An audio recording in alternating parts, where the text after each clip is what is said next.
Donc, nous sommes toujours dans notre atelier de production des champignons grâce à la technique du gobetage. Donc, nous sommes déjà presque à la fin de la première phase. Parce que vous pouvez constater là,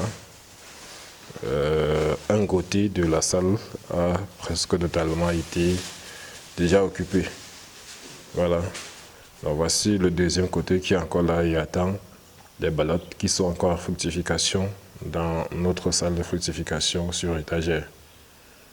Donc les ballottes qui sont ici sont les ballottes qui ont déjà donné minimum une grappe de champignons. Voilà, raison pour laquelle on les amène là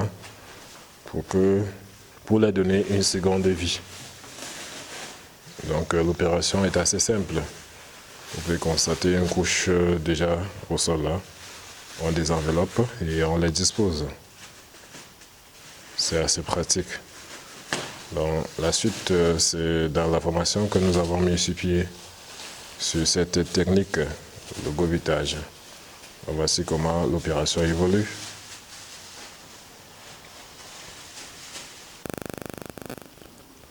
Donc dans chaque bac là, nous avons environ 57 ballottes. Vous pouvez déjà constater le déclenchement de la fructification sur certaines ballottes. C'est très magnifique. C'est une fructification quand même déjà précoce. Voilà. Parce que ça fait juste 3 jours qu'on a mis ces ballottes là. Et certaines veulent déjà s'exprimer. Donc les ballottes qui sont ici, encore dans les papiers, sont les ballottes. On est arrivé là, on a constaté que on avait fait l'erreur de les porter. Elles étaient encore en train de produire. Raison pour laquelle on les a d'abord laissées. Bon, on a récolté ce matin sur l'autre. Et l'autre est encore là. Son champignon n'est pas encore mature.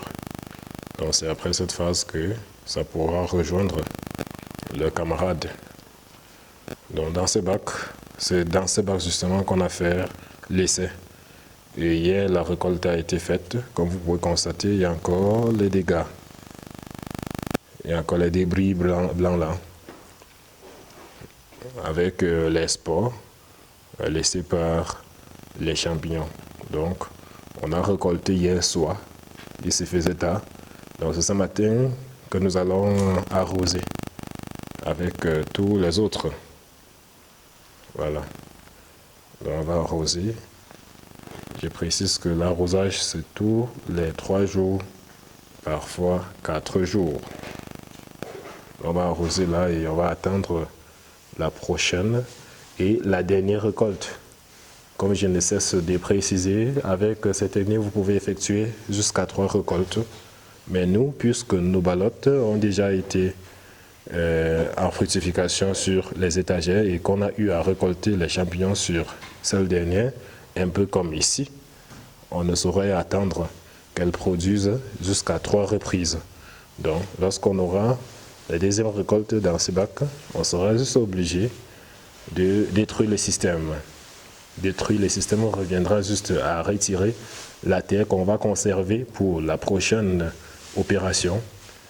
Récupérer les ballottes que nous allons utiliser pour le recyclage.